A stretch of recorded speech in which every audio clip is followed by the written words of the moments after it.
नमस्कार, सादर जय जिनेंद्र। क्षमा ब्रेकिंग जैन न्यूज प्रतिदिन प्रातः, दोपहर एवं रात्रि में देश भर से संपूर्ण जैन समाज से संबंधित सही और सकारात्मक समाचारों के लिए देखना और सुनना न भूलें। साथ में आपसे विनम्र निवेदन है कि यदि आपने इस चैनल को सब्सक्राइब नहीं किया है तो कृपया अवश्य कीजिए और शेयर और लाइक करके धर्म प्रभावना में सहयोगी एवं सहभागी बनिए।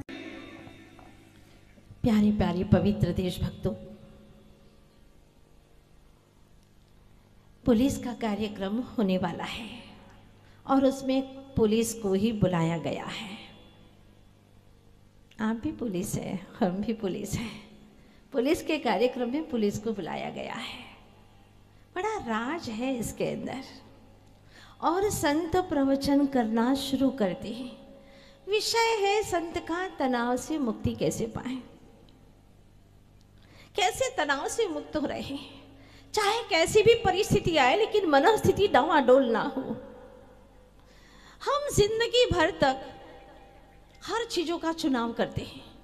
नाश्ता क्या कर रहा है उसका चुनाव करते हैं, भोजन क्या कर रहा है उसका चुनाव करते हैं, कौन से कपड़े पहनना है उसका चुनाव करते हैं, घर कैसा लेना है उसका चुनाव करते हैं, गाड़ी कैसी खरीदनी है उसका चुनाव करते हैं, कौन सी फैक्ट्री खोलना है, कैसी शॉप खोलना है, सारी चीजों का हम चुनाव करते हैं। लेकिन एक का चुनाव करना भूल जाते हैं, वह है मन की शांति।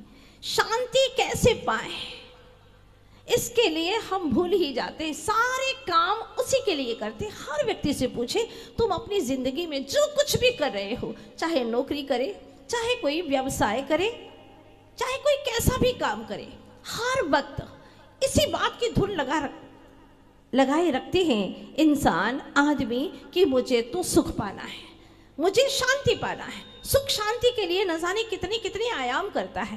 पीस पीस पीस, शांति शांति शांति। मगर अफसोस ये है कि पीस का एक पीस भी नहीं मिलता, एक टुकड़ा भी नहीं मिलता। अगर पीस मिल जाती, शांति मिल जाती तो फिर दूसरे आयाम करने की जरूरत ही नहीं पड़ती। लेकिन जिंदगी भर दौड़ते हैं, आपाधापी की जिंदगी जीते हैं। इसके बावजूद भी वो सुख, वो शांति, वो तनाव से मुक्ति आखिर क्यों नहीं मिल पाती, बात सोचने की है। इसीलिए सबसे पहले हमारे देश के मनीषियों ने कहा है कि अच्छा सोचे। अब आप सभी यही कहेंगे ना, हम चाहते हैं अच्छा सोचे लेकिन सोच में आता ही नहीं अच्छा। कैसे सोचे? आपके पास में सोच है और सोच आपकी है। निमित्तों से प्रभावित हो जाते हैं, लोगों से प्रभावित हो जाते हैं, बाहर के माहौल से प्रभावित हो जाते हैं और हम अपना आपा खो बैठते हैं कि मैं क्या हूँ, मुझे क्या करना है, मुझे क्या पाना है, आखिर क्या हासिल करने के लिए मैं आया हूँ, ये भूल जाते हैं। इसीलिए सबसे पहला सूत्र, अच्छा सोचे। जो व्यक्ति अच्छा सोचना शुरू कर देता है, सोचिएगा जब आपको कोई परेशान करता है, कोई अपशब्द बोलता है, आपका मन दुखाता है तो आपको कितनी पीड़ा होती है। और जब आप ही अपना मन दुखाने के लिए तैयार हो जाते हैं, क्योंकि दुनिया का कोई शख्स ऐसा नहीं ताकतवर जो तुम्हारे मन को दुखा दे। अगर आप न चाहें तो अपने मन को दुखा ही नहीं सकते। चाहे कोई कितनी गाली दे, चाहे कोई कितना ही तुम्हारे साथ में दुर्व्यवहार करे, लेकिन आपने ठान लिया है कि मुझे तेरी गाली नहीं चाहिए, तेरे दुर्व्यवहार से मुझे कोई लेना देना नहीं है। आप बिल्कुल शांतिमय जीवन जी सकते हैं। लेकिन हम क्या करते हैं, हर वक्त तैयार रहते हैं, हर समय हम उतारू रहते हैं कि ये दे और मैं ले लूं। भाई क्या जरूरत है इन सब की? हम अपने बैठे चैन, कुछ लेना न देना, अपने आप में मगन रहना, सारे कर्तव्य, लेकिन कर्तृत्व भाव से परेशान मत हो जाओ। ज्ञानी कहते हैं कि हम तो समस्याओं में भी मुस्कुराते हैं, लेकिन अज्ञानी को मुस्कुराना भी एक बड़ी समस्या है। वो मुस्कान ही नहीं दे पाता, पता नहीं कौन सी बेचैनी में अपनी जिंदगी गुजार देता है। तो सबसे महत्वपूर्ण चीज ये है कि हम अच्छा सोचें। दूसरी बात, निमित्तों से प्रभावित न हो, प्रसन्न रहें। जब हम ही अपने आप को प्रसन्न नहीं रख पाते हैं तो और व्यक्तियों को क्या पड़िए जो हमें प्रसन्न रखेंगे। हम ठान ले प्रातःकाल सुप्रभात में एक 15 सेकंड की प्रेयर करके आज मैं बहुत खुश रहूंगा। चाहे कोई मेरे बारे में कितना भी गलत सोचे, मुझे इससे कोई फर्क पड़ने वाला नहीं है। मैं साहसी हूं, अरे देशभक्त हूं मैं। लोग तो बेईमानी करके भी दादागिरी करते हैं और मैं ईमानदारी के पथ पर चल करके भी ऐसा परेशान क्यों रहता हूं? मुझे परेशान नहीं रहना है।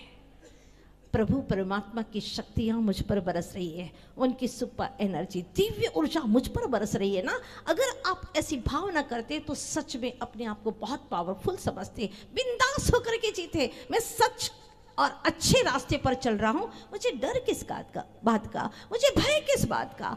और आप बेशक जो प्रातः काल सोचते हैं वह दिन भर चलता है। प्रातः काल जो गीत आपके मुख में आता है वही दिन भर चलता है। प्रातः काल की प्रेयर बस इतनी सी, मैं खुश हूँ, मैं बहुत आनंदित हूँ, परमात्मा मेरे साथ है, मैं हर काम बहुत साहस के साथ भी करता हूँ, मैं किसी से डरता नहीं हूँ, मैं निर्भय होकर के जीता हूँ। आपने अपने भीतर में एक ताजगी भर दी। और सच मानिएगा, जो आप अपने लिए ऊर्जा देते हैं वही ऊर्जा दिन भर चलती है। दुनिया मिलकर के तुम्हें चाहे कितना ही देने की कोशिश करे, वो काम में नहीं आता है। जो काम में आता है वो हमारा भीतर का साहस, हमारा ज्ञान, हमारी बुद्धि और हमारी शक्ति, हमारी वृत्ति, हमारी प्रवृत्ति, यही हमारे काम में आती है। तो क्यों ना हम अपने आप को मजबूत करें। तनाव है कहाँ? ये तो तन से आता है, मन की गलत सोच से आता है। और मेरे भीतर में कोई गलत सोच नहीं है। मेरी जिंदगी बहुत अनमोल है। अच्छी सोच के लिए, अच्छे कार्य के लिए मुझे ये जिंदगी मिली है। परमात्मा ने मुझे पूरे देश और राष्ट्र की सुरक्षा के लिए चुना है। इससे श्रेष्ठ और मेरे जीवन का कार्य क्या हो सकता है? अरे लोग तो एक परिवार की सुरक्षा के लिए जीते हैं, लेकिन मैं सारे देश, सारे राष्ट्र की सुरक्षा के लिए चुना गया हूं। अहो भाग्य है मेरा। प्रकृति को धन्यवाद दीजिए, परमात्मा को धन्यवाद दीजिए, सारे विश्व के लोगों को धन्यवाद दीजिए कि मैं अपनी जिंदगी की दौलत पाने के लिए निकल पड़ा हूं। आप सबकी बदौलत शुभकामनाएं दीजिए। और जो व्यक्ति शुभकामनाएं देता है उतनी ही शुभकामना उसके जीवन में आती रहती है। तो संत का प्रवचन चल रहा था, तनाव मुक्ति कैसे हो जीवन में। एक बार मैंने आचार्य भगवान गुरुवर श्री विद्यासागर जी महाराज के मुखारविंद से सुना था। उनके चरण शरण में एक व्यक्ति आया और उसने कहा, महाराज मैं बहुत परेशान हूँ, बीपी नॉर्मल होता ही नहीं, इतनी दवाइयाँ खा खा करके परेशान हो गया हूँ और बहुत रिएक्शन हो रहा है, साइड इफ़ेक्ट हो रहा है, बहुत परेशान हूँ, कुछ उपाय कहिए ना। आपके मुख से जो भी होगा मुझे विश्वास है कि मैं बिल्कुल स्वस्थ हो जाऊँगा, एक बार आशीर्वाद दीजिए। आचार्य भगवान ने एक नज़र से देखा और कहा, एक काम करना, बहुत अच्छे से सुनिएगा, 48 रुपये का रोज फल लाना, ताजे फल लाना और उन लोगों को वितरित करना जो लोग तुम्हें पहचानते नहीं हैं। ऐसे लोगों को फल वितरित कर देना। और ध्यान रखना, बीच में तोड़ बनते ना ये सिलसिला 27 दिन तक लगातार करते रहना, तुम्हें बहुत खुशियां मिलेगी। वो खुशी से हृदय की कलियां चटक चटक करके खुल खिल जाती हैं। हम जिंदगी में अपने आप को खिलाते नहीं हैं, अपने आप को मुस्कान नहीं देते, पुलकित नहीं करते हैं।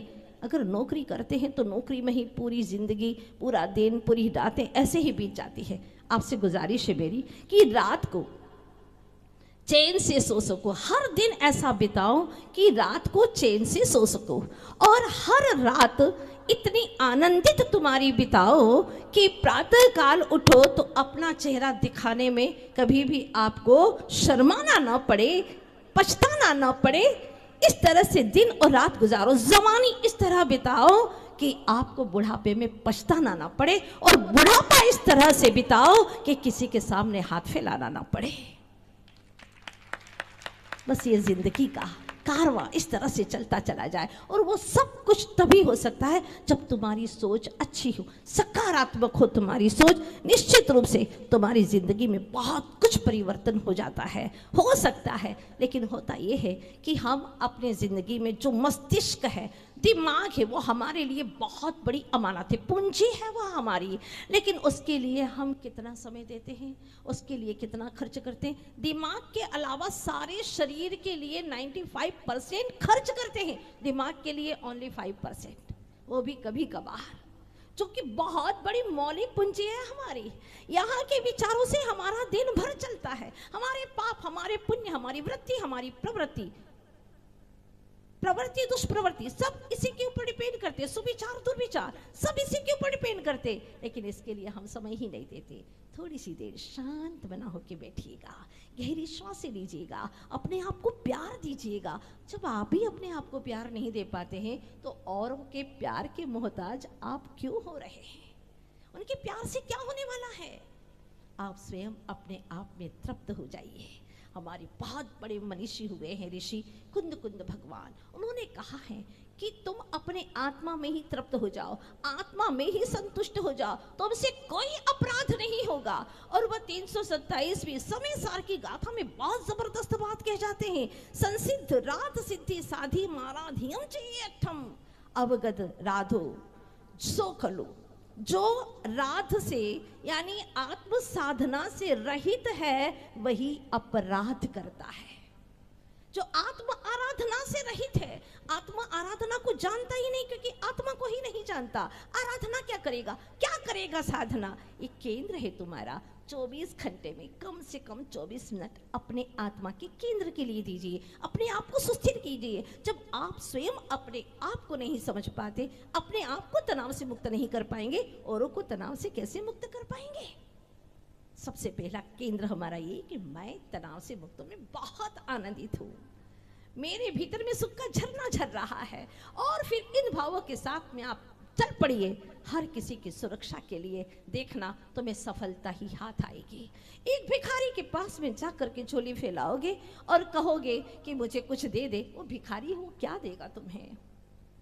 वो देने के पात्र नहीं है। ठीक उसी प्रकार से जिसके पास में तनाव मुक्ति है और उसके सूत्र हैं, वो सूझबूझ से जानता है, विवेकी है, निश्चित रूप से दूसरों को भी कहेगा भाई चिंता मत करो, मैं आ गया हूं ना, पुलिस हूं, पुलिस।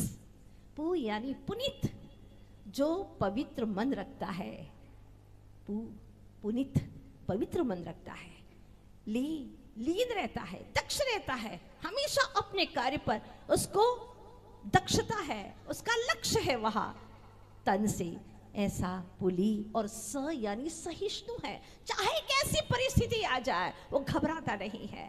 चाहे आर्मी के विषय में भी सुन लीजिएगा तो यही अर्थ निकलेगा, ARMY मीन्स क्या होता है?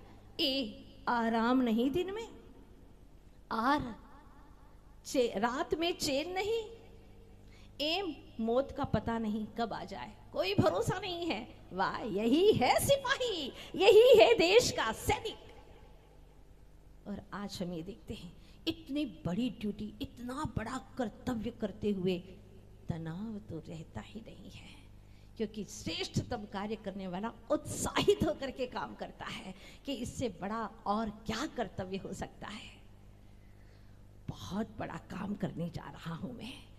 तो मैंने सुना था वही संत के मुखारविंद से जो समझा रहे थे कि भाई सिपाही होता है और संत होता है, ये दोनों के दोनों ही देश के एक अंतरंग छोर पर तो एक बाहरी छोर पर सुरक्षा का ही काम करते हैं। एक तरफ सिपाही है और दूसरी तरफ संत है। सिपाही जो होते हैं वह वतन के लिए कार्य करते हैं और जो संत होते हैं वो आत्म के लिए काम करते हैं। सिपाही सीमा में रहकर के जागते रहते हैं और संत सीमा में रहकर के जगाते रहते हैं। काम दोनों का एक ही है। एक शस्त्र हाथ में उठा करके रखते हैं देश की सुरक्षा के लिए, क्योंकि वो जानते हैं कि दुश्मन से लड़ा नहीं जाता चरखों से, दुश्मन से लड़ा नहीं जाता चरखों से, शोलों के आगे, और रामायण पढ़ी नहीं जाती दुश्मन के गोलों के आगे। रामायण पढ़ी नहीं जाती दुश्मन के गोलों के आगे। धरती के घोर कुहासे को एक सूरज ही हर सकता है और शस्त्र से शस्त्र ही हमारी रक्षा कर सकता है, इसीलिए वो शस्त्र उठाता है। शस्त्र उठाना भी उसका धर्म है। तो संत शास्त्र उठाता है, वो भी उसका एक धर्म है। एक बाहर की ओर लड़ता है, दूसरा अपने कर्मों से भीतर से लड़ता है। लड़ाई दोनों कर रहे, एक के अंदर क्षत्रिय है और दूसरे के अंदर तपस्वी पना है। दोनों लड़ रहे हैं, दोनों का काम लड़ना ही लड़ना है। एक में शौर्य है तो एक में धैर्य है। एक राष्ट्र भक्ति के लिए काम कर रहा है तो दूसरा प्रभु भक्ति के लिए काम कर रहा है। एक की दृष्टि सब लोगों की तरफ है कि कोई न्याय के विरुद्ध काम तो नहीं कर रहा है, कुछ गलत तो नहीं कर रहा है। माना कि हमारे यहाँ पर 26 नवंबर 1949 में संविधान तैयार हो गया था, लेकिन वह लागू कब हुआ? 26 जनवरी 1950 को। अब इस संविधान के तहत कोई भी कुछ गलती तो नहीं कर रहा है, उसको दंड देना, अपराधी है तो उसके अपराध का बिल्कुल उचित न्याय होना चाहिए। इसके लिए हमेशा तैनात रहती है हमारी पुलिस, हमारे सैनिक, हमारे सिपाही। जन रक्षक जिन्हें कहते हैं, जन सुरक्षा कर्मी भी जिन्हें कहते हैं, ऐसे वो हमेशा अपनी दृष्टि को इस तरफ लगाए रहते हैं। लेकिन संत जो होते हैं वह अंतर्दृष्टि करते हैं। जब अंतिम समय आता है तो एक वीर गति को प्राप्त होता है सिपाही, तो संत सदगति को प्राप्त होता है। दोनों श्रेष्ठतम कार्य कर रहे हैं, अद्भुत है उनका जीवन। इसीलिए जब हम ऐसा अच्छा कार्य कर रहे हैं तो हमारे जीवन में कोई तनाव तो होता ही नहीं। हर दिन हमारे जीवन में कई परिस्थितियां आती हैं, उसे हमें स्वीकार करना है। जहां पर अस्वीकृति होती है वहीं पर दुख और बेचैनी होती है, इसीलिए स्वीकार करना है। कैसे स्वीकार करना है? जो संत प्रवचन कर रहे थे, इसी बीच में क्या हुआ, काफी जन सैलाब था, अच्छा खासा मंजर था और प्रवचन चल रहा था। इसी बीच में अचानक भूकंप आ गया। जब भूकंप आया तो सारे के सारे श्रोतागण भाग गए वहां से, अपनी जान बचाने के लिए, कहीं हम मर न जाए, वो भागे। संत अकेले रह गए, वहां पर शांति से बैठे हुए हैं। और भूकंप जब थमा तो लोग वापस आकर के वहां पर बैठने लगे। उन्होंने देखा संत तो ज्यों के त्यों बैठे हुए हैं, उनके अंदर कोई फर्क ही नहीं आया, स्थान भी उन्होंने नहीं बदला। और जैसे ही सारे लोग आए, वापस चर्चा उन्होंने वहीं से, जहां से छूटी थी वहीं से स्टार्ट कर दी। लोगों को बड़ा अचरज, कैसे संत है, समझ में नहीं आया। अरे ये भी नहीं पूछ रहे कि भूकंप में क्या हुआ, कैसा हुआ, कुछ बात नहीं, और सीधी चर्चा शुरू कर दी। पूछा, एक महानुभाव ने आगे आकर के, संत महात्मन, हम सब लोग भाग गए थे, क्या आप भागे नहीं? हमने तो यही देखा कि आप कहीं नहीं भागे। भागते तो कमरा, इस कक्ष का एक ही दरवाजा था, बाहर आते आप दिखाई नहीं दिए। आखिर क्या आपको डर नहीं लगा? आप नहीं भागे तो क्यों नहीं भागे? संत ने जो जवाब दिया बड़ा महत्वपूर्ण था। उन्होंने कहा, मैं भी भागा था। आप भागे, मैं भी भागा था। भागे थे, लेकिन कहां से? आप बाहर की तरफ भागे थे, मैं भीतर की तरफ भागा था। बाहर में सुरक्षा नहीं थी, लेकिन भीतर में बेहद सुरक्षा थी। हमारे भीतर में सुरक्षा है। जो कुछ भी परेशानी हो, भीतर से जवाब मांगो। जो कुछ भी समस्या है, भीतर से समाधान करो, एवं समाधान मिलेगा आपको। ऐसा समाधान जो सारी दुनिया मिलकर के नहीं दे सकती। जब किसी के घर में कोई परेशानी आती है, कोई वियोग हो जाता है, किसी का मरण हो जाता है, लोग दिलासा देते हैं कि भाई घबराओ मत, हम है ना। चाहे कितनी ही दिलासा दो, वो शांति नहीं मिलती। लेकिन जब भीतर का ज्ञान बोलता है और ज्ञान समाधान करता है तो बिल्कुल समाधान हो जाता है। तो भीतर की बात ही अलग है। भीतर में अदालत है, भीतर में कोई वकील है, भीतर में कोई जज है जो हमें हर वक्त समझाता है। लेकिन होता यह है कि खबरों की रेल पेल में अपनी खबर कहाँ, जब हर खबर हो बंद तो निज की खबर मिले।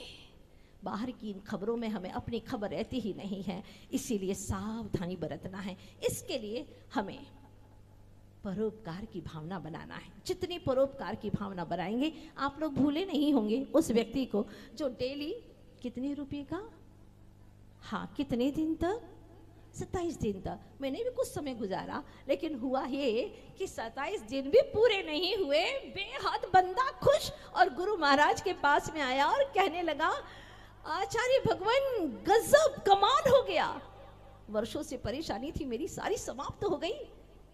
क्या बात हो गई? मेरा बीपी एकदम नॉर्मल हो गया। जब मैं वो फल अनजाने लोगों को बांटता था, उनके चेहरे की खुशी और मेरे भीतर की खुशी, मुझे बहुत खुशी मिली। जितनी खुशियां बांटोगे ना, उतने ही तुम्हारे भीतर में खुशियों के द्वार खुल जाएंगे। औरों को सुखी देखने का प्रयास करो, तुम्हारे भीतर में सुख के झरने बहने लग जाएंगे। औरों के लिए जो जीता है, औरों के लिए जो मरता है, उसका हर आंसू रामायण, प्रत्येक कर्म ही गीता है, उसका हर आंसू रामायण, प्रत्येक कर्म ही गीता है। हर आंसू उसका रामायण, जो परोपकार के लिए जीता है। सच पूछो तो हमने अपने देश के अंदर ऐसे कई लोगों को देखा है जो परोपकार का कार्य करते रहते, खुश रहते हैं। उनको एक मेडिसिन लेना ही नहीं पड़ती, एक टेबलेट नहीं लेनी पड़ती, क्योंकि तन की बीमारियों के लिए मेडिसिन की ज़रूरत होती है, लेकिन मन की बीमारियों के लिए मेडिटेशन की ज़रूरत होती है। और जो मेडिटेशन करते हैं सुप्रभात की मंगलमय वेला में, निश्चित उसका दिन बहुत आनंदमय होता है। मैंने सुना था आतंकवादियों ने जब पूरे गांव के ऊपर कब्जा कर लिया, क्या करे कुछ समझ में नहीं आ रहा है, आतंक फैल रहा है। ऐसी परिस्थितियों में बिल्कुल बारिश के दिन है, तूफानी बारिशें हो रही हैं, एक महिला जो नदी के इस किनारे रहती है, सैनिकों का उधर तक उस गांव तक जाना बड़ा मुश्किल हो रहा है, कैसे जाए। महिला ने कहा घबराओ मत, मेरी सारी झोपड़ी लकड़ियों की है, अच्छी खासी लकड़ियां लगी हुई है, तोड़ डालो इसे और एक एक लकड़ी लेकर के नाव का रूप धारण कर लेगी यहाँ, और उस पार पहुंचो, जाओ गांव पर कब्जा करो।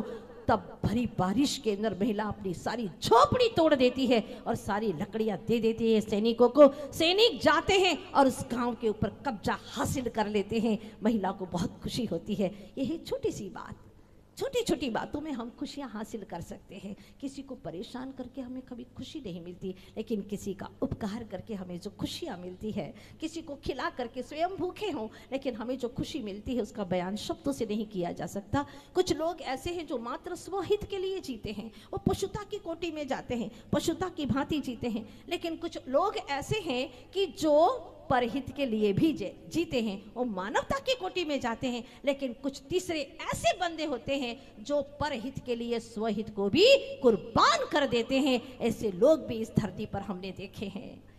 आप लोगों के लिए कहूँ तो यही कहूँगी कि आप अपना घर परिवार छोड़ करके, जैसे कि साधु संत भी छोड़ करके निकल गए हैं, आप लोग भी निकल जाते हैं, काफ़ी दिन हो जाते हैं, घर तक पहुंच नहीं पाते हैं।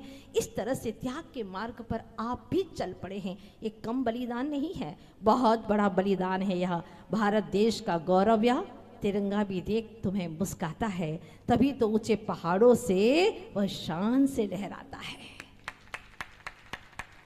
तुम्हारा समर्पण, तुम्हारा अर्पण देख करके वह भी मुस्काता है। इसीलिए आज ये कहना चाहूँगी कि अपनी ज़िंदगी में जितना हो सके उतना परोपकार करने की कोशिश कीजिएगा। कहा है पुराने लोगों ने कि दूध का सार है मलाई और जीवन का सार है भलाई। कहा है हमारे पूर्वजों ने, चलिए मंजिल अभी बहुत दूर है, चलकर कुछ और किया जाए, किसी के पैर में लगे कांटे को प्यार से निकाल लिया जाए। किसी के पैर के कांटे को निकालोगे तो तुम्हारी भी चुभन पैर की अवश्य दूर होगी, लेकिन शर्त यह है कि बदले की भावना मत करना। तो कभी कभी सिपाही से भी संत सीखते हैं और कभी कभी संत भी सिपाहियों के लिए भावना कर देते हैं, बहुत कुछ कर देते हैं। मैंने सुना था कि जब आज़ाद हिंद फौज, इनके जीवन में एक परेशानी आ गई। जो आज़ाद हिंद फौज के सैनिक थे उनको राजद्रोह में मुगलों ने कैदी बना दिया और मुकदमा भी दायर कर दिया। जब उस मुकदमे की पैरवी करना थी तो एक संत वर्णी जी, जबलपुर की घटना है, वहां पहुंचते हैं और जा करके उन्होंने जो उद्बोधन दिया, जो उन्होंने प्रवचन दिया और कहा कि हमारे सैनिक जो हैं वो निश्चित बंदी से मुक्त होना चाहिए, इसके लिए मुझसे जितना भी हो सकता है उतना मैं भी योगदान दूंगा। उनके पास में 2 चादर थी, एक चादर उन्होंने इसी बीच में दे दी और कहा कि ये चादर हमारे उन बंदी सैनिकों के लिए है जो कि मुक्त हो सके, मेरी भावना है। और जब उस चादर की नीलामी की गई सस्ते जमाने में, तो 3000 रुपये में नीलामी हुई और उन्होंने जो भावना भाई थी कि हमारे सैनिक मुक्त होना चाहिए, ये हमारी भावना है, और लगभग 15-20 दिन भी नहीं हुए ये सारा पैसा उनके मुकदमे की पैरवी के लिए दिया गया और सारे सैनिक बंदी खाने से मुक्त हो गए। भावनाओं में बहुत शक्ति है, ध्यान रखना। कहा गया है कल्पना सोती धरा को स्वर्ग बना देती, एक साधना हैवान को इंसान बना देती, हर गली में पूछते देखे गए हैं देवता, एक भावना इंसान को भगवान बना देती, भगवान बना देती। भावना में बहुत शक्ति है। तो आप भावना कर सकते, भावना में कोई कमी नहीं करना। भावना करते करते काम भी करना पड़ता है और उसमें कई बार ऐसा लगता है कि हम गलत कर रहे हैं, लेकिन वो गलत नहीं है, क्योंकि आपको जो कानून के तहत सिखाया गया है, जो बताया गया, जो समझाया गया है, उसी के अनुसार आप काम कर रहे हैं। तो आप बहुत महत्वपूर्ण ये चीज़ आपके बीच में रखना चाहती हूँ। दूसरों की भलाई करना अच्छा है, दूसरों की भलाई करना अच्छा है, लेकिन अपनी बुराई ढूंढना और भी अच्छा है। सत्य बोलना अच्छा है, लेकिन पर के प्राणों की रक्षा के लिए झूठ बोलना और भी अच्छा है। आप ये कहेंगे कि माता जी ने आज झूठ बोलना सिखा दिया, लेकिन क्यों? दूसरे के प्राणों की रक्षा के लिए झूठ भी बोलना पड़े तो वो सच है। जैसे कि संत के हाथ में, संत के पास में आकर के एक व्यक्ति ने पूछा, क्योंकि वो संत को झूठा बनाना चाहता था। उसने कहा बताओ मेरे हाथ में क्या है। संत समझ गए थे इसके हाथ में क्या है। चिड़िया का छोटा सा बच्चा था, जीवित बच्चा था। संत ने सोचा कि अगर मैंने ये कह दिया कि ये जीवित है और जिंदा है तो वो बुट्टी भींच करके मार डालेगा और मेरी बात को वह गलत साबित करेगा। इसीलिए जानते हुए भी उन्होंने कहा तुम्हारे हाथ में चिड़िया का बच्चा है जो कि मरा हुआ है। जैसे ये कहा उसने अपना हाथ खोला और बता दिया देखो चिड़िया का बच्चा तो जीवित है, तुम गलत हो। कोई बात नहीं, मुझे कोई गलत साबित करके चलेगा, लेकिन किसी जीव की रक्षा हो इससे भी ज्यादा महत्वपूर्ण है। तो देश की रक्षा के लिए, राष्ट्र की रक्षा के लिए, हमारे देश भक्तों के लिए, हमारे देश के नागरिकों के लिए अगर आप कुछ गलत भी करते हैं तो आपका उद्देश्य अच्छा है, इंटेंशन अच्छा है। भगवान इंटेंशन देखता है, प्रेजेंटेशन नहीं देखता, ये बात ध्यान रखना। तो महत्वपूर्ण बात यह है कि सच बोलना अच्छा है, लेकिन दूसरों के प्राणों की रक्षा करने के लिए झूठ बोलना और भी अच्छा है। चारित्र निखरे तो अच्छा है, लेकिन हर आत्मा के प्रति प्यार बिखरे तो और भी बहुत अच्छा है। कर्ज चुकाना अच्छा है, लेकिन फर्ज निभाना इससे भी अच्छा है। बुराई को नियंत्रण करना अच्छा है, लेकिन अच्छाइयों का आमंत्रण करना इससे भी अच्छा है। अंतिम बात कहना चाहती हूँ, भगवान को मानना अच्छा है, लेकिन भगवान की मानना इससे भी अच्छा है। क्योंकि जो भगवान की मानता है उसकी से हर तरह के सुख के ताले खुल जाते हैं, हर तरह की शांति के ताले खुल जाते हैं। वो की है जो भगवान की मानता है। तो हम भी अपनी जिंदगी में कुछ सूत्र बनाएं और उन सूत्र के पगडंडी पर फिर चलते चले जाए। फिर देखो कितना आनंद आएगा, फिर जीवन जीने का भी आनंद आएगा, मानव से प्यार होगा। तकरार करते हुए भी लक्ष्य हमारा ये होगा कि हम तकरार करना नहीं चाहते, ये हमारी मजबूरी है, ये हमें करना पड़ रहा है। सच तो ये है कि हम सब तुम्हारी रक्षा के लिए कर रहे हैं। वह फूल नहीं वह कंटक है जिसमें सौरभ का सार नहीं, वह फूल नहीं वह कंटक है जिसमें सौरभ का सार नहीं। मत कहो उसे वीणा हरगिज जिसमें बजती झंकार नहीं। वह जीवित भी है मरा हुआ, करता जो पर उपकार नहीं। वह हृदय नहीं वह पत्थर है जिसको मानव से प्यार नहीं, जिसको मानव से प्यार नहीं। ऐसी जिंदगी किस काम की। तो सच में आज हम देखते हैं प्रकृति की ओर, सारी प्रकृति संतुलित है। पशु पक्षी, गाय भैंस, प्रकृति, झरने, पेड़ पौधे सब संतुलित है। अगर प्रकृति में थोड़ा सा भी असंतुलन हो जाए ना तो बहुत गड़बड़ हो जाए। जैसे कि सूरज अगर एक सुई की नोक के बराबर नीचे आ जाए तो धरती पर आग ही आग बरस जाए। अगर चंद्रमा एक सुई की नोक के बराबर नीचे आ जाए तो पूरी धरती पर बर्फ ही बर्फ छा जाए। असंतुलित है तो आज का मानव है। पशुओं की पशुता सलामत है, देवों की दिव्यता सलामत है, लेकिन मानव की मानवता सलामत नहीं है। इसके लिए आपको नियुक्त किया गया है। अगर ये मानवता भूल जाए तो उनको सबक सिखाना होगा तुम्हें, और सबक वही सिखा सकता है जो स्वयं मानवता के पथ पर चल रहा हो, अन्यथा वो कैसे सबक सिखा सकता है। तो आप लोगों की बहुत बड़ी ड्यूटी है, बहुत बड़ा कर्तव्य है, और यह कर्तव्य आपको भगवान के द्वार तक ले जाने वाला है। कहा है किसी ने, हर किसी की पीर पर नीर बह जाए यदि नैनों से। बड़ी प्यारी पंक्तियां हैं। हर किसी की पीर पर नीर बह जाए यदि ये नैनों से, तो वह नीर नहीं मोती है। हर किसी की पीर पर नीर बह जाए यदि नैनों से, तो वह नीर नहीं मोती है, क्योंकि नीर ही मोती बनता है सीप के मुख में। मगर स्वयं की पीर पर नीर बह जाए यदि नैनों से, तो वह नीर नहीं जहर है, क्योंकि नीर ही जहर बनता है सर्प के मुख में। वो सर्प के मुख में जहर बन जाता है। तो तुम्हारी जिंदगी की चॉइस तुम्हारे हाथों में है। क्या है? हम हर किसी से प्यार करके जिए, और अगर हमें कुछ करना भी पड़े, दंड देना भी पड़े, तो वो भी मेरा प्यार है। देश के प्रति, राष्ट्र के प्रति, कानून के प्रति वो मेरा प्यार है।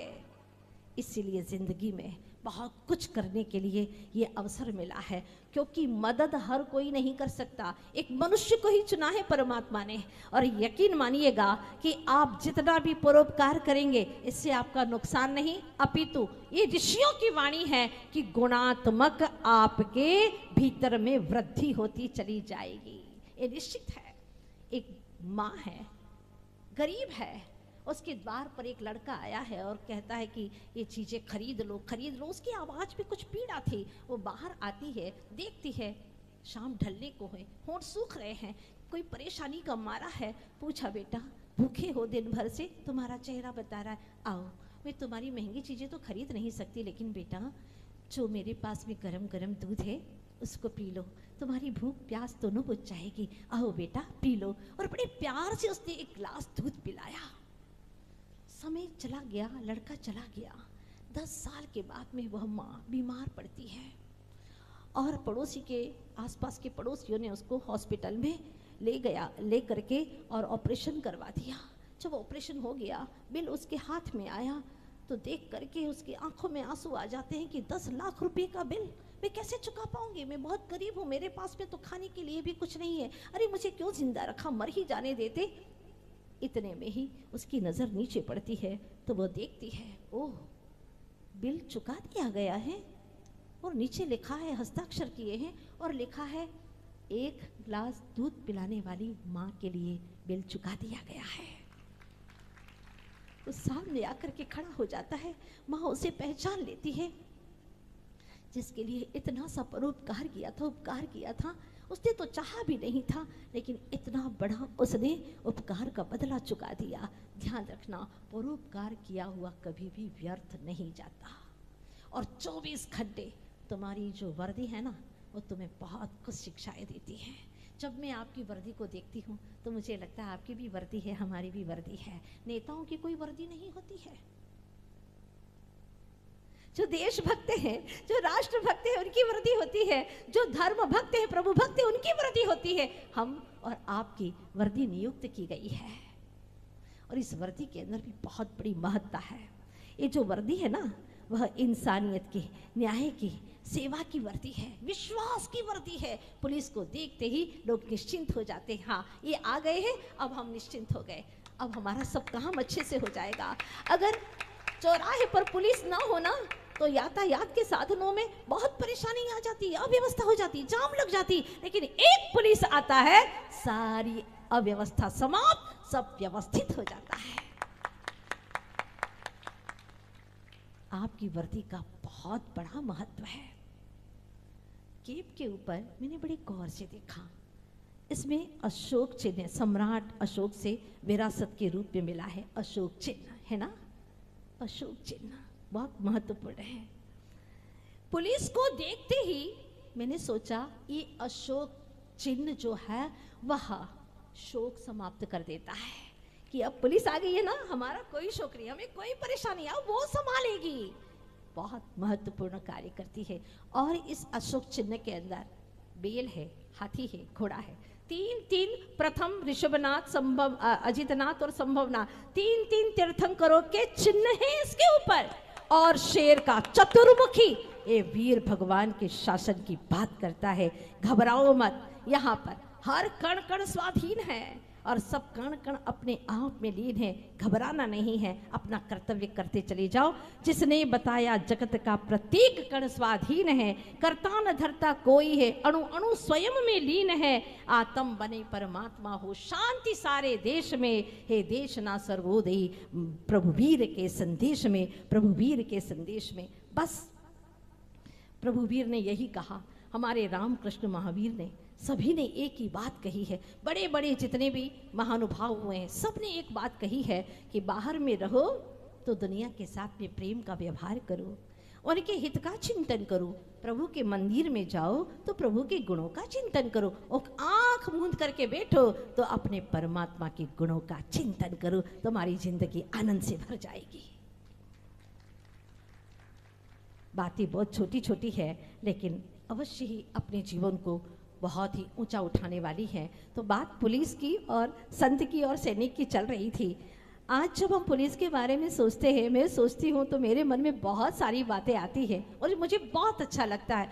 सच पूछो तो बचपन से ही मुझे पुलिस की यूनिफॉर्म बहुत अच्छी लगती थी। सब लोग कहते थे कि तुम्हें डर नहीं लगता। हमने कहा डर कैसा, वो तो डर को भगाने वाले हैं, डर तो उनके सामने रह ही नहीं सकता। क्योंकि पुलिस समाज की वह शक्ति है जो अपने परिवार से पहले समाज का ध्यान रखती है। पुलिस जो है वह अपने परिवार से पहले समाज का ध्यान रखती है, समाज को प्राथमिकता देती है, दिन रात सुरक्षा का पहरा लगाती है। सामान्य लोग तो खतरे से दूर भागते हैं, लेकिन जो सिपाही हैं वह खतरों की और बढ़ते हैं। सामान्य लोग 10 घंटे की ड्यूटी भी प्रेम से नहीं कर पाते, शिकायत करते रहते हैं, ड्यूटी करते, लेकिन आप बिना ब्रेक, बिना कोई शिकायत के आराम से आनंद से अपनी ड्यूटी करते रहते हैं, अपना कर्तव्य निभाते हैं। बहुत बड़ा कार्य है आपका, आपके जीवन का बहुत बड़ा उत्तरदायित्व है यह है। और लोग तो अपने परिवार की सुरक्षा के बारे में ही सोचते हैं, लेकिन आप तो पूरे शहर के बारे में सोचते हैं। ये दिल्ली की पुलिस ही नहीं है मात्र, मुझे लगता है दिल वालों की पुलिस है यहाँ, ये दिल की पुलिस है। दिल्ली पुलिस दिवस वैसे 16 फरवरी को मनाया जाता है ना, हाँ, लेकिन आप तो हर दिन अपना कार्य करके हर दिन दिवस के रूप में मना लेते हैं। तो जब भी मैं सोचती हूँ आपके बारे में तो मेरा मन ये कहता है कि लोग कहते हैं कि ऐसी स्थिति में अगर मरण हो जाए, कोई शहीद हो जाए सैनिक का, तो क्या होता होगा भाई? वो होता होगा कि स्वर्ग में जब वो वीर सैनिक जाता है ना, तो वहां पर भी फेस्टिवल मनाया जाता है कि आज कोई महान आत्मा हमारे स्वर्ग में आ गया है। दूसरों की रक्षा करते करते जो अपना जीवन समर्पित कर देता है, सच में उसका जीवन सार्थक हो जाता है। किसी की 4 दिन की जिंदगी 100 काम करती है, किसी की 100 वर्ष की जिंदगी कुछ भी नहीं करती।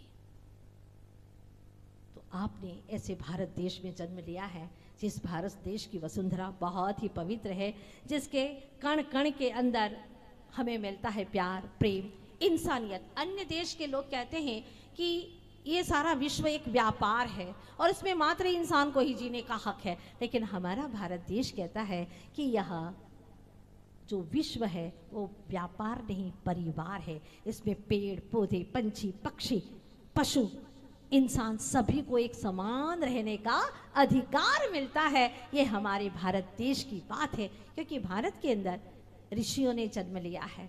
इसीलिए मेरा मन ये कहता है कि वैसे संपत्ति तो अमेरिका में भी है, लेकिन हमारे भारत देश में भी है। बुद्धिमत्ता जापान में भी है तो हमारे अंदर भी है, और बम आदि जो है वो चीन में है तो हमारे यहाँ पर भी कोई कमी नहीं है। साथ ही साथ जो सृजनात्मकता जर्मनी में है हमारे भारत देश में भी है, जो प्राकृतिक सौंदर्य स्विट्जरलैंड में है हमारे देश में भी कम नहीं है। लेकिन एक बात तो मैं कहूंगी, जो आध्यात्मिकता हमारे भारत देश में है वो किसी और देश में नहीं है। जिस भारत देश के लिए हम कहते हैं कि यह रामकृष्ण महावीर का देश है, ये हमारा प्यारा भारत देश, जिसके होठों में गंगा, हाथ में तिरंगा है, ऐसा हमारा भारत देश है। और जहाँ के लिए आप लोग भी गाते रहते हैं कुछ भक्ति गाते हैं ना, देश की भक्ति, द्राविणो उत्कल बंगा, हमारा देश ऐसा है, हर तरह से आनंद ही आनंद की बरसात होती रहती है, क्योंकि हमारे यहाँ पर नैतिकता है, हमारे यहाँ पर सामाजिकता है, हमारे यहाँ पर इंसानियत। कब से? जब से धरती है तब से हमारे यहाँ पर मानवता है और इंसानियत है, भगवत्ता है। बड़े बड़े पवित्र आत्माओं ने इस धरती पर जन्म लिया है। ऐसे पवित्र देश में आप लोगों ने जन्म लिया है, हम सब ने जन्म लिया है। हम सब एक है, हम सबका काम एक है, हम सबका लक्ष्य एक है। और लक्ष्य नहीं होता तो जिंदगी का कोई मायना नहीं होता। कहते हैं ना कि बीज नहीं है तो जलधार बहाने से क्या होगा, जीवन नहीं है तो मुर्दे को सजाने से क्या होगा। वायु को छोड़, पहले मूल को स्थिर करो। अगर लक्ष्य नहीं है तो रफ्तार बढ़ाने से क्या होगा। एक लक्ष्य है हमारा, जीवन का एक लक्ष्य आपने भी बनाया है, हमने भी बनाया है। संत करुणा, सत्य और अहिंसा के बल पर जीते हैं, तो जो सिपाही हैं वो सेवा, न्याय और सुरक्षा के बल पर जीते हैं और औरों को भी जिलाते हैं।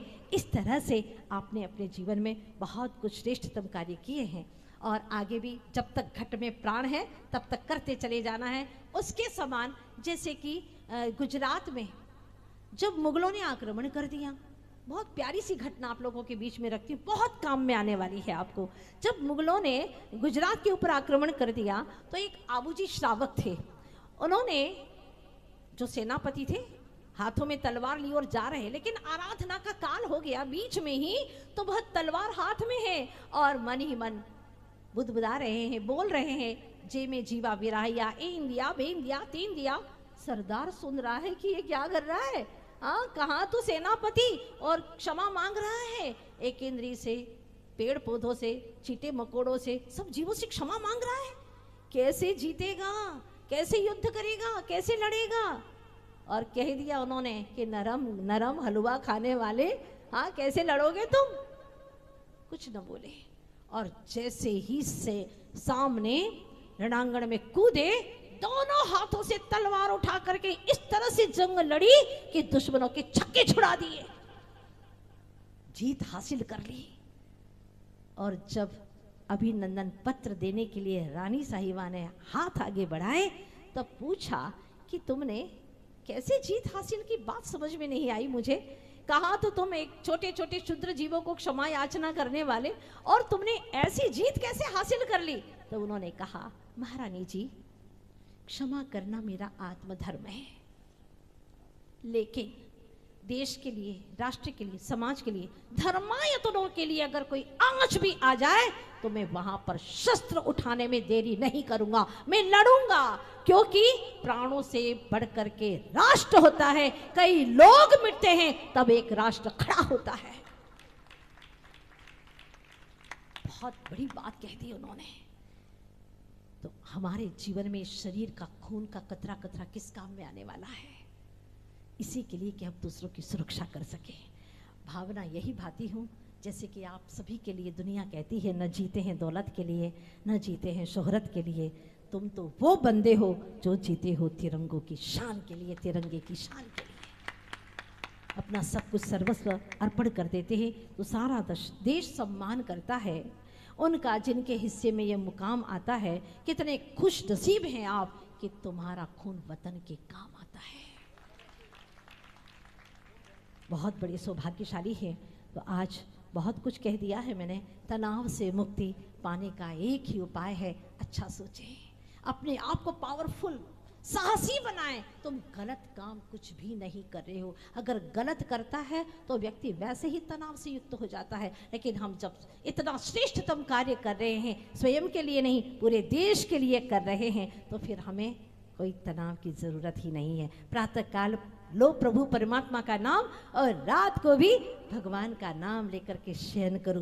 तुम्हारे दोनों ओर से प्रभु की ऊर्जा बरस रही है। आप सबके लिए भावना करना चाहती हूँ। नया वर्ष आने वाला है और इस नए वर्ष में संत से आप भी कुछ सीखे। जैसे कि हमारे गुरुवर आचार्य श्री विद्यासागर जी महाराज संत, महासंत है और इनसे काफ़ी सिपाहियों ने सीखा। हमेशा बॉडीगार्ड्स लगे रहते हैं उनके आसपास भी। एक बार हकीकत की घटना बता रही हूँ, 2 मिनट की बात है। आप लोग थके तो नहीं है ना? आनंद आ रहा है आप लोगों को? बहुत अच्छी बात है। तो बस इतनी सी बात है कि जब वो जबलपुर में धन्वंतरी में पंच करनाने के लिए पहुंचे थे और वहां पर पास के कॉलोनी में कुछ कर्फ्यू लग गया। कर्नल साहब ने सोचा कि मुझे संघ की सुरक्षा भी रखना है, तो वहाँ पर कुछ पुलिस को तैनात कर दिया। एक दिन कर्नल साहब पहुँचे, पुलिस भी वहाँ पर खड़ी थी और उन्होंने पूछ लिया आचार्य भगवान से कि आचार्य श्री जी एक बात पूछो, हजारों लोगों में आप एक अलग ही दिखाई देते, बहुत चमकता है, देदीप्यमान है आपका शरीर, आप दिन में कितनी बार नहाते हैं? आचार्य श्री जी ने कहा कि तुम नहाते हो क्या? बोले हाँ हम तो नहाते। कितनी बार नहाते हो? दिन में 1-2 बार तो हम नहा ही लेते हैं। अच्छा 2 ही बार, लेकिन मैं तो दिन भर नहाता रहता हूँ। अच्छा तभी तो मैं सोच रहा था कि इतना शरीर आपका दीप्तिमान क्यों है, आप दिन भर नहाते हैं, लेकिन मैंने तो आपको देखा ही नहीं, पुलिस ने कभी आपको नहाते नहीं देखा। देखो हमारा जो नहाना है ना वो कैसा है, मैं 4 तरह के स्नान करता हूँ डेली। अच्छा 4 तरह के स्नान, अद्भुत स्नान होते होंगे आपके, तो काफ़ी भक्त है ना, तो तरह तरह के स्नान कराते रहते होंगे। हाँ हाँ पर सुनो, मैं पराधीन होकर के स्नान नहीं करता, मैं तो स्वाधीन स्नान करता हूँ, और वो है पहला वायु स्नान। दिन भर प्राण वायु मुझे लगती रहती है और दिगंबर शरीर है, इसलिए वायु स्नान में 24 घंटे करता रहता हूँ। दूसरी बात ये है सनलाइट से नहाता हूँ मैं। सनलाइट से, वो तो हम भी यूज़ करते हैं महाराज, हम भी वही यूज़ करते हैं। कौन सा सनलाइट? साबुन नहीं, सनलाइट, सूर्य की किरणों से नहाता हूँ मैं और आनंदित रहता हूँ। अच्छा अच्छा अच्छा। तीसरा मंत्र स्नान करता हूँ, मन की शुद्धि बनी रहे इसलिए मंत्र स्नान करता हूँ। और चौथा, और परमानंद पाने के लिए मैं ध्यान स्नान करता हूँ। कर्नल साहब बहुत प्रभावित हुए और जितनी भी पुलिस खड़ी थी सब आचार्य भगवान से इतनी प्रभावित हुई, और जो चर्चा हुई इसके बाद में भी सभी जितने भी वहाँ पर पुलिसकर्मी थे सब ने शाकाहार का संकल्प ले लिया और उनकी चर्या से बहुत कुछ सीखा आचार्य भगवान से। वास्तव में सिपाही भी संत से सीखते हैं, तो कभी कभी वर्णी जी जैसे संत भी सिपाहियों के लिए अपनी चादर नीलाम कर देते हैं। बहुत कुछ इस तरह से चलता रहता है जीवन में, आदान प्रदान। तो आज हम भी आप लोगों के बीच में आए हैं।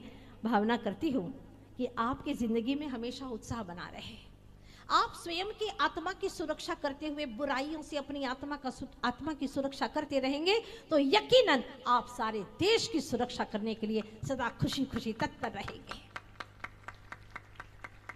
भावना करती हूँ आने वाला जो वर्ष है, अंतिम वर्ष की इस विदाई में हम मिलने जा रहे हैं, तो पूरा वर्ष आप सभी के लिए वैभवशाली हो, पूरा वर्ष का हर माह आपके लिए महिमावंत हो, हर पक्ष वर्ष का आपके लिए पवित्र हो, हर सप्ताह आपके लिए सौम्य हो, हर दिन आपका दिव्य हो और हर रात प्रभु की भक्ति से रम्य हो। ये मैं भावना करना चाहती हूँ। बस अंत में इतना कहूँगी कि यहाँ पर जो SK जैन जॉइंट कमिश्नर सामने बैठे हुए हैं, जिनकी भावना से ये सारा कार्यक्रम आज बहुत आनंद के साथ में चला। इतनी देर तक हमने प्रभु भक्ति की, आनंद से सराबोर हो गए, हमारे भीतर में साहस आया, हमारे भीतर में आनंद के झरने फूटने लगे और हम बहुत कुछ कर सकते हैं। ये भीतर में भावनाएं जागी हैं, अपने भीतर की शक्तियाँ जागृत हुई है। इसीलिए आप सभी लोगों ने जो भावना की है, और शोभा जी गुप्ता भी यहाँ पर आई है। हाँ बहुत अच्छा, दिल्ली प्रवेश में भी आप आई थी, इसके बाद में भी बीच में मिलती रही, और आज अंतिम छोर पर भी आप यहाँ पर आई हैं। बहुत अच्छा। एकता जी हमारी जो कमिश्नर हैं वो भी बहुत भावनाओं से वर्षों से जुड़ी हुई हैं। आप सबकी भावना के साथ में ये कार्य हुआ, और जो DCP हैं और हमारे SCP जो भी महानुभाव यहाँ पर बैठे हुए हैं, आप सबकी भावनाएं रंग लाती हैं। और कभी कभी ज़िंदगी में ऐसे मौके आते हैं कि हम सब भारतीय हैं और सब एक मंच पर ऐसे भी पर्व मना सकते हैं जहाँ पर कुछ आदान प्रदान होता है। आपकी जो शक्तियाँ हैं वो सब लोगों के लिए बहुत बड़ी चुनौती का काम करती हैं, और हम सबकी भावनाएं आप सबके हृदय तक प्रवेश करती है और आप पे साहस जगाती है। भावना यही करती हूँ कि आज के इस कार्यक्रम के लिए हमारे नजफगढ़ के 2 भाई संयम जी और अंकुश जी, दोनों भाइयों ने बीड़ा उठाया था और बेहतरीन जो कार्य हाथ में लेते हैं उसको बेहतरीन करके छोड़ते हैं। और इसी तरह से मेरा मन यही कहता है कि वर्ष में एक बार इसी तरह से मिलते रहें तो कितना अच्छा होगा। हमारे भीतर में एक जुनून आता है और बहुत कुछ कर गुजरने की भावनाएं पैदा होती हैं।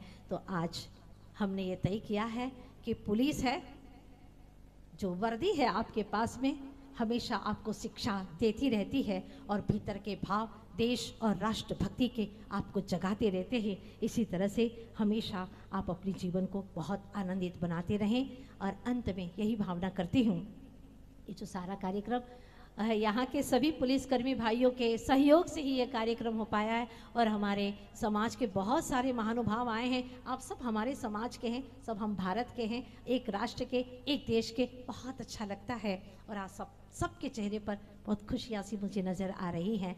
आपका जीवन ऐसा ही खुशियों से भरा रहे, आपका परिवार हमेशा आनंदित रहे, यही मेरी भावना है। और आप अपने जीवन में वो कुछ कर गुजरे कि अंतिम समय पर भी मर करके अमर हो सके, यही मेरी भावना है।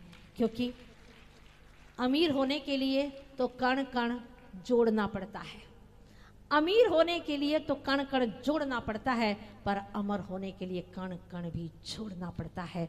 आप भी त्याग के मार्ग पर निकले हैं और हम भी त्याग के मार्ग पर निकले हैं। तो बस यही भावना है। अंतिम में 3 संदेश आपको देना चाहूँगी।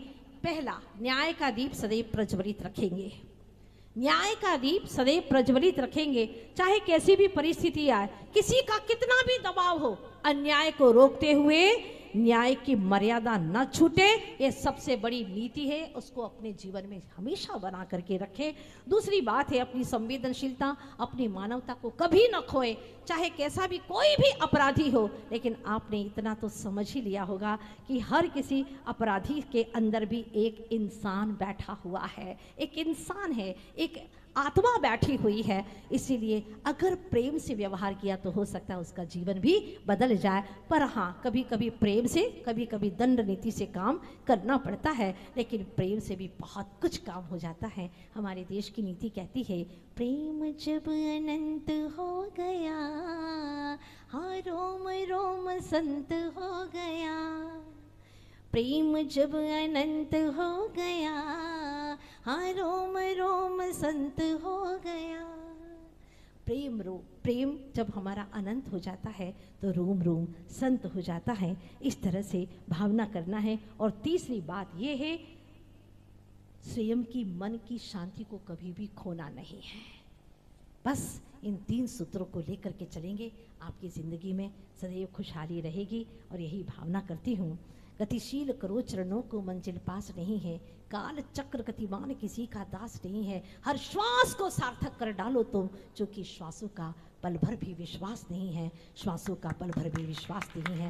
हर श्वास आपकी सार्थक हो, यही भावना के साथ में इतिहास बना दो कुछ ऐसा, स्वर्णिम गौरवमय गाथा हो, जो सुने तुम्हारी गाथा को श्रद्धा से नत हर माथा हो, श्रद्धा से नत हर माथा हो। यही भावना के साथ में विराम लेती हूँ। आप सबका जीवन धन्य हो, आनंद हो, भारत देश सदा सुरक्षित हो। इन्हीं भावना के साथ में भारत माता की, अहिंसामय विश्व धर्म की जय हो। आचार्य गुरुवर्ष विद्यासागर जी महाराज की जय हो। आचार्य भगवान श्री समय सागर जी महाराज की जय हो। बोले अर्का श्री पूर्णमती माता जी की। एक बार गुरु मां के चरणों में समर्पित जोरदार तालियां होनी चाहिए पूरे सदन की, और लगातार 30 सेकंड तक बजती रहनी चाहिए।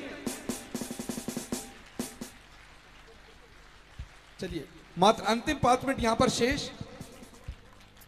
और स्टैंडिंग ओवेशन गुरु मां के चरणों में पूरे दिल्ली पुलिस परिवार की ओर से और पूरा जैन समाज आज पूर्ण रूप से समर्पित है। भैया रुकिए, चलिए। क्षमा breaking Jain news YouTube channel पर विज्ञापन देकर धर्म प्रभावना में बने सहभागी।